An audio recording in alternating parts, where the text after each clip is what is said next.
사랑하고 존경하는 성도 여러분, 하나님의 말씀 안에서 깊은 평안과 은혜를 누리는 귀한 시간에 오신 것을 환영합니다. 오늘 우리가 함께 묵상할 말씀을 통해 잠들어 있던 영혼이 깨어나고 지친 마음에 새 힘이 부어지며 우리의 삶이 주님을 향한 거룩한 열정으로 가득 차기를 소망합니다.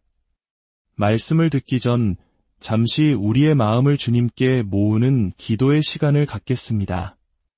사랑의 하나님 아버지, 이 시간 저희의 마음과 생각을 열어주시어 살아 역사하시는 당신의 말씀을 온전히 깨닫게 하옵소서. 성령의 조명하심으로 이 말씀이 단순한 지식이 아니라 우리의 삶을 변화시키는 능력이 되게 하여 주시옵소서. 예수 그리스도의 이름으로 기도합니다. 아멘. 만일 오늘 이 말씀이 여러분의 마음에 울림을 준다면 공유하기를 통해 이 은혜를 흘려보내 주십시오. 여러분의 나눔은 또 다른 영혼에게 복음의 씨앗을 심는 귀한 사역이 될 것입니다. 구독과 좋아요로 함께해 주시면 저희가 이 귀한 사역을 이어가는 데에 큰 힘이 됩니다. 여러분의 모든 손길 위에 주님의 축복이 함께하기를 기도합니다. 이제 다니엘서 11장의 말씀을 펴주시기 바랍니다. 오늘 말씀을 시작하기에 앞서 여러분이 잠시 후 듣게 될 이야기가 얼마나 비범한 것인지 먼저 나누고 싶습니다. 제가 아는 한 원로 선교사님이 계십니다. 지금도 페루에서 사역하고 계신 분인데 거의 70년 가까이 그곳에서 헌신하셨습니다. 제가 처음 그분을 뵈었을 때 그분은 제게 이렇게 말씀하셨습니다. 젊은이, 만약 자네가 40년 동안 사역하면서 하나님께서 자네를 통해 진정한 교회 4곳을 세우게 하신다면 자네의 인생은 그 자체로 놀라운 기적이 될 걸세. 방금 우리가 들은 두 선교사님의 이야기는 바로 그 놀라운 기적 그 자체입니다. 선교지에서는 많은 일을 할 수 있습니다. 전도를 하고 사람들의 숫자를 셀 수도 있습니다. 하지만 진정한 교회를 세운다는 것은 전혀 다른 차원의 이야기입니다. 그것은 인간의 힘으로는 불가능한 지극히 비범한 일입니다. 교회는 오직 복음의 선포와 하나님의 권능으로만 세워질 수 있습니다.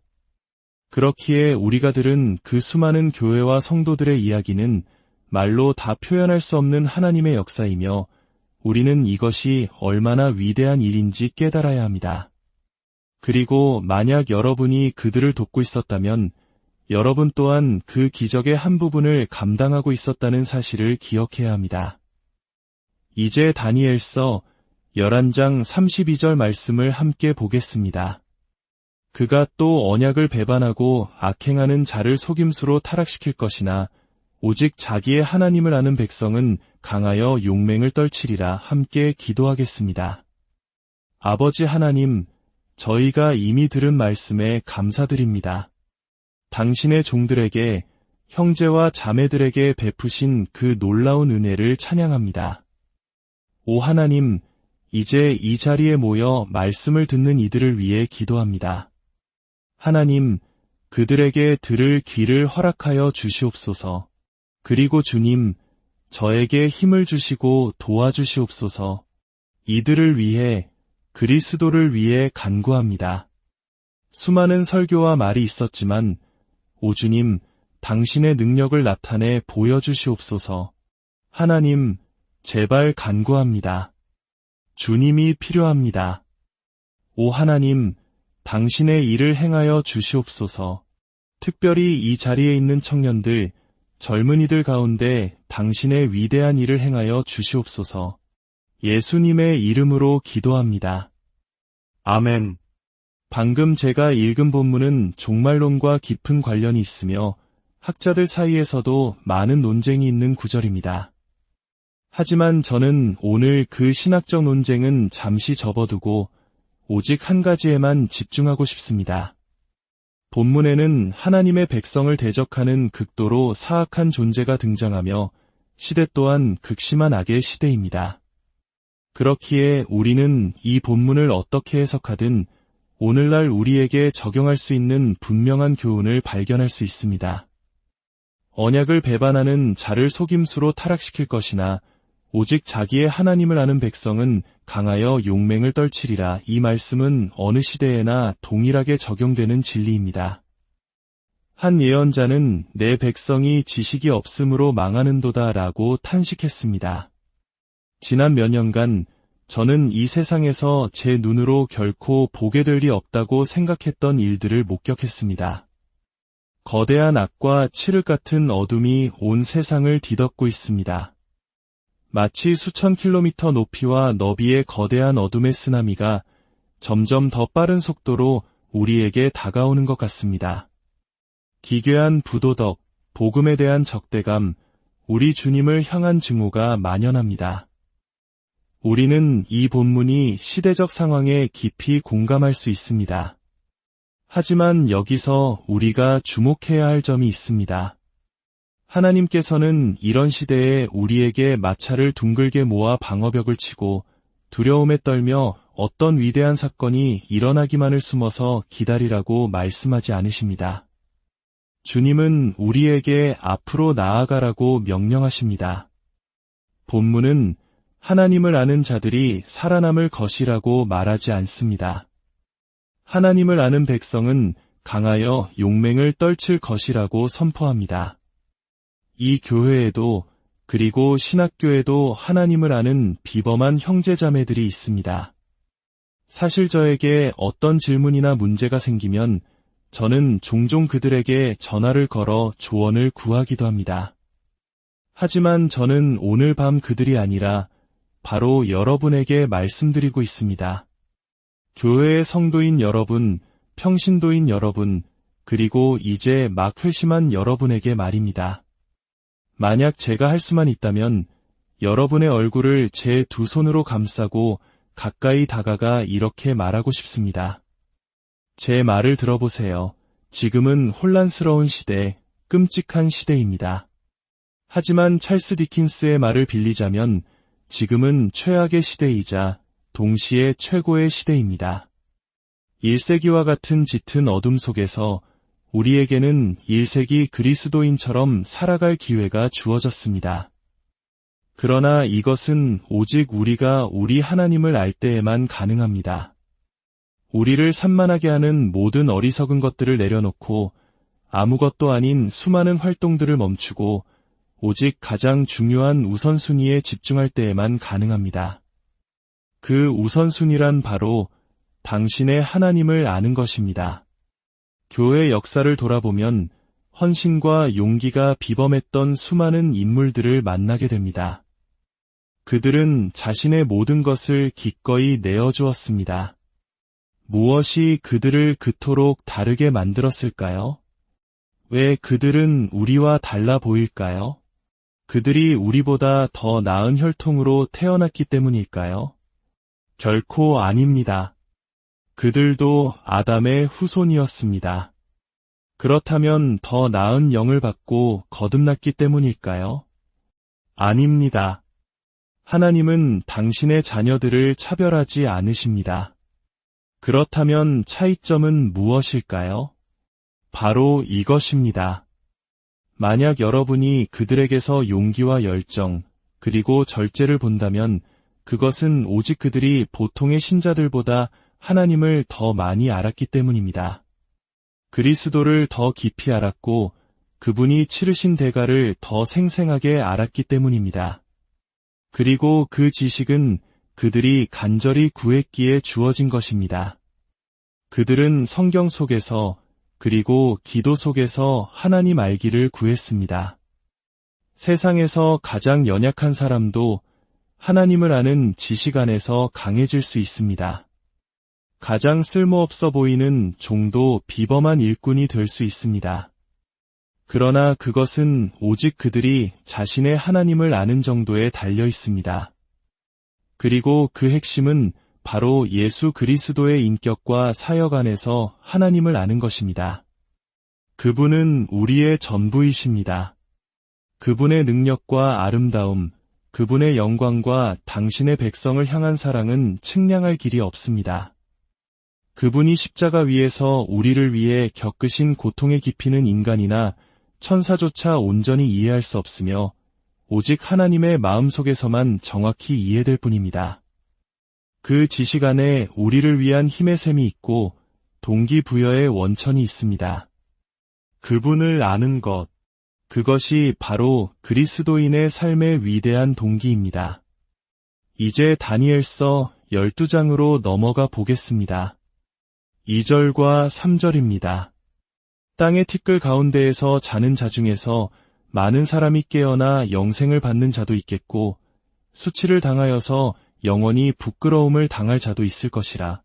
지혜 있는 자는 궁창의 빛과 같이 빛날 것이요 많은 사람을 옳은 대로 돌아오게 한 자는 별과 같이 영원토록 빛나리라. 제가 만약 무례하게 보이지 않는다면 여러분의 주의를 끌기 위해 발을 여러 번 구르고 싶을 정도입니다. 여러분이 누구이든 상관없이 믿는 자로서 여러분의 삶은 비범합니다. 여러분이 믿는다고 고백하는 것들은 환상적이지만 동시에 진실입니다. 우리는 지금 더 나은 삶에 대해 이야기하는 것이 아닙니다. 우리는 천국과 지옥, 삶과 죽음, 영원한 치욕과 영원한 영광에 대해 이야기하고 있습니다. 그리고 우리가 쟁취해야 할 영광, 우리가 누려야 할 영광이 있습니다. 잠시 로마서 2장으로 가보겠습니다. 그리스도인의 삶이 어떻게 묘사되어 있는지 보십시오. 이곳은 가장 간과되는 구절 중 하나입니다. 왜 그런지는 모르겠지만 이 구절은 놀랍도록 강력한 힘을 가지고 있습니다. 로마서 2장 6절입니다. 하나님께서 각 사람에게 그 행한 대로 보응하시되 이제 그리스도인의 삶을 묘사합니다. 참고 선을 행하여 영광과 존귀와 썩지 아니함을 구하는 자에게는 영생으로 하시고 보십시오. 그들이 무엇을 구합니까? 그들은 영광과 존귀와 불멸을 구합니다. 마치 스파르타 병사의 방패나 칼에 새겨져야 할 것 같은 장엄한 말입니다. 하지만 이 말은 바로 당신을 위해 기록되었습니다. 그리스도께서는 우리가 영광을 구해서는 안 된다고 말씀하신 적이 없습니다. 단지 우리의 시선을 올바른 곳으로 향하게 하셨을 뿐입니다. 사람에게서 오는 영광이 아니라 오직 하나님께로부터 오는 영광을 구하라고 말입니다. 언젠가 당신의 이름이 불리는 날을 상상해 보십시오. 당신의 칼을 내려놓고 상처와 고통, 모든 전투의 흔적을 뒤로하고 그 문턱을 넘을 때 잘하였도다, 착하고 충성된 종아, 내 주인의 즐거움에 참여할지어다 라는 음성을 듣게 될 것입니다. 저는 선교사도 아니고 특별한 사람도 아닙니다 라고 말할지 모릅니다. 하지만 그것이 중요하다고 누가 말했습니까? 윌리엄 캐리의 말을 빌리자면 선교사들은 그리스도를 위해 깊은 우물 속으로 내려갔습니다. 그리고 여러분은 그들이 내려갈 수 있도록 밧줄을 굳게 붙잡으라는 부르심을 받았습니다. 우물로 내려가는 선교사이든 그들을 위해 밧줄을 붙드는 사람이든 여러분의 손에는 상처가 남게 될 것입니다. 교회여, 당신의 손에 남은 상처를 보여주십시오. 마땅히 상처가 있어야 합니다. 주님을 따르고 섬기기 위해 당신이 치른 대가 그 영광스러운 상처 말입니다. 이 땅 구석구석에 우리 주 예수 그리스도의 깃발이 휘날리도록 하기 위한 그 헌신의 흔적입니다. 페루에는 이런 말이 있습니다. 당신이 살아있는 유일한 이유는 공기가 공짜이기 때문이다. 이 말의 핵심은 너무나 많은 사람들이 아무런 목적 없이 살아간다는 것입니다. 하지만 여러분을 보십시오. 영광과 존귀와 불멸, 결코 잃어버릴 수 없는 것을 위해 썩지 않을 왕과 썩지 않을 왕국을 위해 당신의 전생애를 투자할 수 있는 특권이 주어졌습니다. 과거의 수많은 왕과 전사, 귀족과 철학자들도 당신이 가진 이 특권을 누리지 못했습니다. 결코 끝나지 않을 왕국을 위해 일할 수 있는 특권, 빼앗기지 않을 것이며 다음 정권이 들어서도 무너지지 않을 왕국입니다. 왜냐하면 이 왕국에는 정권 교체라는 것이 없기 때문입니다. 제가 간청합니다. 무엇을 간청하냐고요? 로마서 12장으로 가봅시다. 1절과 2절입니다. 그러므로 형제들아, 내가 하나님의 모든 자비하심으로 너희를 권하노니 너희 몸을 하나님이 기뻐하시는 거룩한 산 제물로 드리라. 이는 너희가 드릴 영적 예배니라. 너희는 이 세대를 본받지 말고 오직 마음을 새롭게 함으로 변화를 받아 하나님의 선하시고 기뻐하시고 온전하신 뜻이 무엇인지 분별하도록 하라. 바울은 말합니다. 그러므로 내가 너희를 권하노니. 제가 요즘 설교자들에게서 반복적으로 발견하는 아쉬운 점이 한 가지 있습니다. 제가 교회에 올 때 저는 신약학 강의를 듣고 싶은 것이 아니라 살아있는 설교를 듣고 싶습니다. 저는 얼굴에 삶과 죽음의 절박함이 그려져 있는 설교자를 보고 싶습니다. 영혼의 중대한 문제들이 제 앞에 펼쳐지기를 원합니다. 권면받고 간청받고 애원받기를 원합니다. 왜냐하면 우리가 다루는 주제는 그럴 만한 가치가 있기 때문입니다. 사도 바울이 바로 그런 사람이었습니다. 그는 단순히 사람들 앞에 진리를 늘어놓고 본문 주애를 잘했다며 스스로를 칭찬하며 강단을 내려가는 사람이 아니었습니다. 설교자는 하나님께서 영광 받으시고 성도들이 움직이지 않는 한 결코 만족해서는 안 됩니다. 바울은 말합니다. 내가 너희를 권하노니 간청하노니 애원하노니. 그는 몸 안에 있었는지 몸 밖에 있었는지 모를 정도로 영광스러운 낙원을 본 사람입니다. 그는 무엇이 중요한지 알고 있었습니다. 그리스도의 환상을 통해 그분의 가치를 알았습니다. 그리고 그는 흐릿한 눈과 둔한 귀, 수동적인 마음을 가진 우리에게 돌아와 외칩니다. 멈추십시오. 이 세상의 것들을 그만 바라보십시오. 수많은 일들로 그렇게 근심하지 마십시오. 내가 여러분에게 무언가를 하라고 권합니다. 그것이 무엇입니까? 너희 몸을 거룩한 산제물로 드리라는 것입니다. 이는 매주 새로운 서약을 하라는 의미가 아닙니다. 너희가 어느 때까지 둘 사이에서 머뭇머뭇하려느냐는 선지자의 외침과 같습니다. 만약 그리스도께서 주님이시라면 단 한 번 당신 자신을 위해 온전히 결정하십시오. 특히 이 자리에 있는 형제 여러분, 굳건히 서십시오. 바울은 왜 몸을 드리라고 했을까요? 저는 이것이 하나님의 지혜라고 생각합니다. 사람들의 마음에 대한 이야기를 듣는 것은 때로 매우 피곤한 일이 됩니다. 당신의 마음속 내면에 대해 온종일 이야기할 수 있습니다. 하지만 그것이 당신의 몸을 통해 당신의 행동을 통해 외부로 나타나지 않는다면 그것은 아무 의미가 없습니다. 당신은 무엇을 하고 있습니까? 교회여, 제 말을 들으십시오. 우리는 한 시대의 끝에 서 있는 것이 아닙니다. 해야 할 일이 너무나 많습니다. 열방의 복음을 전하고 이 나라의 복음을 전하며 성경 번역 사역 등 우리가 할 수 있는 일이 너무나 많습니다. 그리고 그것이 바로 우리의 아픔입니다. 우리에게는 위대한 일꾼들이 있습니다. 라고 말할지 모릅니다. 하지만 그 위대한 일꾼들은 지금 제 눈앞에 있는 여러분 모두가 없이는 그 일을 할 수 없습니다. 제 목소리를 듣는 모든 이들이 각자의 자리를 가지고 있습니다. 우물로 내려가거나 내려가는 이들을 위해 밧줄을 붙드는 일, 그리스도를 섬기는 일이 있습니다. 여러분의 몸을 살아있고 거룩한 제물로 드리십시오. 제가 갓 회심했을 때 제 친구가 영국의 부흥사였던 레너드 레이브닐에게 제 이야기를 했습니다. 폴 형제가 요즘 몇 가지 문제로 힘들어합니다. 그러자 레이브닐은 제게 작은 책자 하나를 보내주었는데 제목은 다른 사람은 할 수 있어도 당신은 할 수 없다 였습니다. 그 내용은 이랬습니다. 그렇다.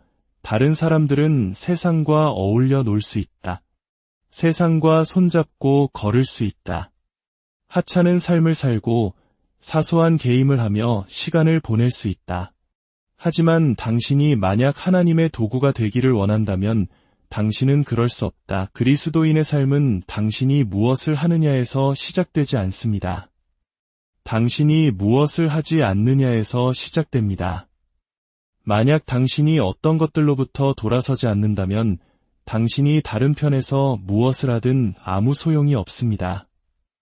하루에 7번 시궁창에 빠지면서 5번 샤워를 한들 무슨 의미가 있겠습니까? 우리는 하나님께 부름받은 백성입니다. 우리는 이 세상으로부터, 그 도덕적 오물과 부패로부터, 그 하찮음으로부터 부름받았습니다. 세상은 구슬치기나 하며 인생을 낭비하다가 결국 처음과 다를 바 없이 무덤으로 기어 들어갑니다. 그러나 당신은 주님을 섬기도록 영혼을 위해 부름받았습니다. 그러니 세상으로부터 나오십시오. 당신의 삶을 더럽히는 것들, 당신을 가로막는 것들, 당신을 얽매는 죄들을 버리십시오. 거룩한 교회에 다닌다고 해서 당신이 거룩한 사람이 되는 것은 아닙니다. 위대한 선교에 헌신하는 교회에 속해 있다고 해서 당신이 그 선교에 헌신하는 것이 되는 것도 아닙니다.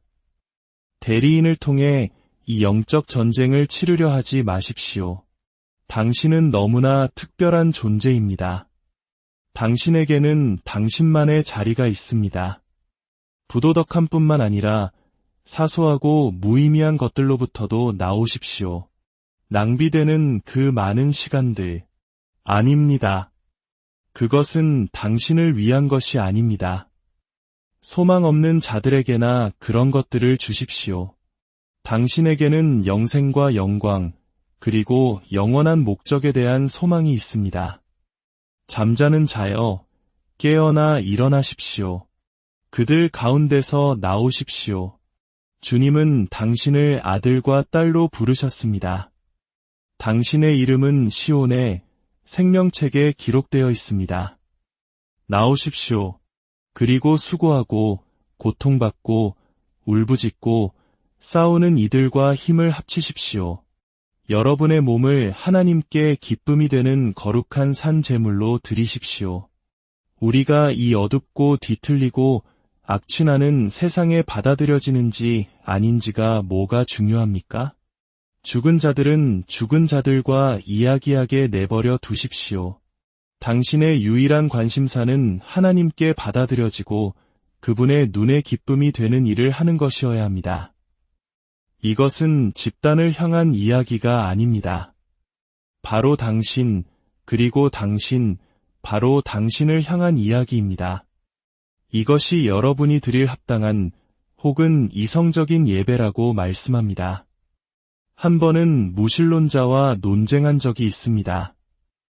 그는 자신을 그리스도인이라 주장하지만 유격적인 삶을 사는 사람에 의해 제게 왔습니다. 저는 그 그리스도인이라는 사람에게 말했습니다. 솔직히 나는 저 무신론자보다 당신에게 더 문제가 있다고 생각합니다. 그가 어떻게 그럴 수 있냐고 물었을 때 저는 대답했습니다. 왜냐하면 그는 일관성이 있기 때문입니다. 그는 부도덕하지만 그것은 그가 믿는 바와 일치합니다. 하나님도 절대 진리도 없으니 본능에 따라 사는 것이죠. 적어도 그의 논리는 인정해 줄 수 있습니다. 하지만 당신은 어떻습니까? 당신에게는 합리성이 없습니다. 당신은 걸어 다니는 모순 덩어리입니다. 만약 예수 그리스도께서 당신의 주님이시라면 그분은 주권자이십니다. 그리고 주권자는 자신의 뜻을 이 성경이라는 법령을 통해 나타내십니다. 당신이 할 수 있는 가장 이성적인 일은 당신의 삶을 내어드리는 것입니다. 짐 엘리엇은 말했습니다. 지킬 수 없는 것을 버리고 이룰 수 없는 것을 얻는 자는 어리석은 자가 아니다. 이것은 선교사뿐만 아니라 이 자리에 앉아있는 모든 이들, 제 목소리를 듣는 모든 이들을 위한 말입니다. 제발 제가 여러분에게 간청하고 애원하고 호소합니다. 형제님, 알겠습니다. 하지만 동기부여가 되지 않습니다. 라고 말할지 모릅니다. 바울은 1절에서 그 동기에 대해 이야기합니다. 그러므로 형제들아, 내가 하나님의 모든 자비하심으로 너희를 권하노니, 바울은 로마 성도들에게 그들이 가진 가장 소중한 것, 바로 그들 자신을 하나님께 온전히 내어드리는 것이 가장 합리적인 일이라고 말하고 있습니다. 사탄조차도 욥의 모든 소유와 관계를 파괴한 후 욥이 믿음을 지키자 이제 그의 몸을 치게 하소서라고 말하며 인간에게 자기 자신이 얼마나 소중한지 실토했습니다. 바울은 바로 그 당신의 몸, 마음, 영혼, 미래, 모든 것을 내어드리라고 간청하고 있습니다. 무엇이 우리로 하여금 그런 일을 하게 할 수 있을까요? 그 동기는 바로 하나님의 자비하심입니다. 로마서 12장의 그러므로라는 단어는 12장을 그 앞에 한 장부터 11장까지와 연결시킵니다. 바울은 11장에 걸쳐 하나님께서 그리스도 안에서 우리를 위해 행하신 모든 일을 설명했습니다. 그가 단지 우리를 똑똑하게 만들거나 좋은 성적을 받게 하려고 그 복잡한 신학을 설명했다고 생각하십니까? 아닙니다. 그는 우리를 구원할 뿐만 아니라 우리에게 동기를 부여하기 위해 그렇게 한 것입니다. 동기는 어디에서 옵니까? 다시 다니엘서로 돌아가 봅시다. 자기의 하나님을 아는 백성, 하나님을 알기에 가장 좋은 곳은 어디입니까? 바로 그리스도 안입니다. 그리고 그리스도를 알기에 가장 좋은 곳은 어디입니까? 바로 그분의 십자가입니다. 제가 그리스도인이 되었을 때 저는 제가 결코 위대한 신학자가 될 수 없음을 잘 알고 있었습니다. 그래서 저는 한 가지를 결심했습니다. 내가 비록 종말론에 대해 강연할 수도 없고 변증론에 능숙하지도 않지만 단 한 가지는 하겠다. 나는 십자가를 연구할 것이다. 예수 그리스도께서 나를 위해 죽으셨다는 것이 무엇을 의미하는지 아는데 내 평생을 바칠 것이다. 그 지식 하나만으로도 가장 약한 자를 강하게 만들고 가장 유순한 자를 저항하게 만들기에 충분합니다. 걷지 못할 때 달리게 하고 지쳤을 때 들어 올리게 하며 계속해서 나아가게 합니다. 그 십자가 안에는 당신이 수천의 영혼을 섬기도록 이끌기에 충분한 동기가 있습니다. 사람들은 쉽게 말합니다. 예수님이 나를 위해 죽으셨어. 청교도들은 말했습니다. 어떤 말들은 입술에 떨림 없이는 해서는 안 된다. 그분이 나를 위해 죽으셨다. 이런 나를 위해, 과거의 나를 위해, 심지어 지금 이 순간 나의 최선의 모습조차도 지옥에나 합당한 나를 위해 그분이 죽으셨습니다. 바로 거기에 동기가 있습니다. 십자가에 대해 그분이 거기서 겪으신 고통에 대해 더 많이 알수록 그것은 당신을 부수고 새롭게 만들며 당신을 이끌어갈 것입니다. 이제 고린도후서 5장 9절로 가보겠습니다. 그런즉 우리는 몸으로 있든지 떠나든지 주를 기쁘시게 하는 자가 되기를 힘쓰노라. 기독교는 윤리가 아니라 한 인격에 관한 것입니다. 그분, 가장 영광스러운 분, 만약 우리가 지금 그분의 영광의 단편이라도 본다면 산산조각이 나고 말 그 아름다우신 분, 자신을 희생하신 바로 그분에 관한 것입니다. 만약 다른 어떤 것이 당신을 움직인다면 그것은 우상 숭배입니다. 오직 그분만이 바울의 마음을 사로잡았고 그의 삶을 파괴했으며 그것을 가치 있는 것으로 만드셨습니다. 바울은 2가지 동기를 제시합니다. 저는 그것을 태양과 달, 즉 더 큰 빛과 더 작은 빛이라고 부릅니다. 더 작은 빛부터 봅시다. 바울이 그리스도와 동행하는 삶을 진지하게 여겼던 이유 중 하나는 10절에 있습니다. 이는 우리가 다 반드시 그리스도의 심판대 앞에 나타나게 되어 각각 선악간에 그 몸으로 행한 것을 따라 받으려 함이라. 당신은 그리스도 앞에 서게 될 것입니다. 단수 너, 바로 당신 말입니다. 저는 우리라는 복수형에서 이 안을 찾지 않기를 바랍니다. 사랑하는 형제여, 사랑하는 자매여, 스포트라이트가 바로 당신을 비추기를 원합니다. 당신은 당신에게 주어진 그 특권에 대해 해명해야 할 것입니다. 과거의 왕들과 귀족들이 보고자 열망했으나 보지 못했던 것을 당신은 보고 있습니다. 아브라함의 소망이 당신 위에 임했습니다. 수십억의 인구 중에 바로 당신이 어둠에서 빛으로, 사탄의 나라에서 그의 사랑하는 아들의 나라로 옮겨졌습니다. 당신의 이름이 하늘의 시온에 기록되었습니다. 만약 우리가 강하다면 그것은 약한 자를 돕기 위함입니다. 만약 우리가 부유하다면 그것은 가지지 못한 자를 돕기 위함입니다. 만약 우리에게 좋은 지성이 있다면 그것은 배움의 특권을 누리지 못한 자들을 위해 그 지성을 사용하기 위함입니다.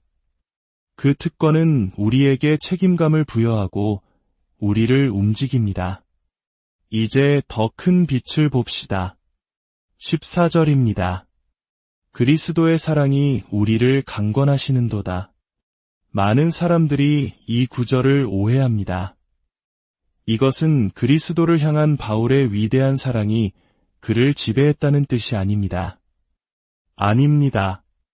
그것은 바울을 향한 그리스도의 위대한 사랑이 그를 지배했다는 뜻입니다. 그리스도를 향한 저의 사랑은 거울을 볼 때마다 너무나 변덕스럽습니다. 오늘은 뜨거웠다가 내일은 차가워집니다. 제 사랑의 힘에서는 아무런 동기도 찾을 수 없습니다. 하지만 나를 향한 그리스도의 사랑은 영원한 상수와 같습니다. 결코 변하지 않으며 흠도 없고 흔들림도 없습니다. 믿는 자여, 당신에게 무엇보다 필요한 것이 무엇인지 아십니까? 설교자는 그것을 다 묘사한 후에 다시는 설교하고 싶지 않은 무력감에 빠지곤 합니다. 스펄전은 탄식했습니다. 내게 천사의 혀와 권세자의 마음이 있다 할지라도 그리스도의 사랑이라는 이 주제를 당신과 나누기 시작조차 할 수 없을 것이다. 당신이 깨달아야 할 것은 바로 당신을 향한 그리스도 안에 하나님의 사랑입니다. 율법의 채찍질이 아니라 사랑의 줄로 이끌림을 받아야 합니다. 그분이 당신을 얼마나 사랑하시는지 보아야 합니다. 십자가를 보십시오. 그것을 연구하고 또 연구하십시오. 오늘날 남성성이 부족하다고 말하며 문신 같은 것으로 그것을 채우려 합니다.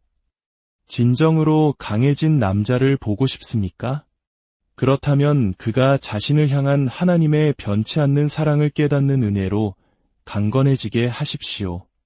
전능하신 하나님의 진노의 파도가 그분 위에 쏟아져 마침내 정의가 만족되고 진노가 그치고 하나님의 사랑이 복음 안에서 부어질 수 있게 된 그 십자가. 바울은 말합니다. 그리스도의 사랑이 우리를 강권하시는도다. 우리가 생각하건대 한 사람이 모든 사람을 대신하여 죽었은즉 모든 사람이 죽은 것이라.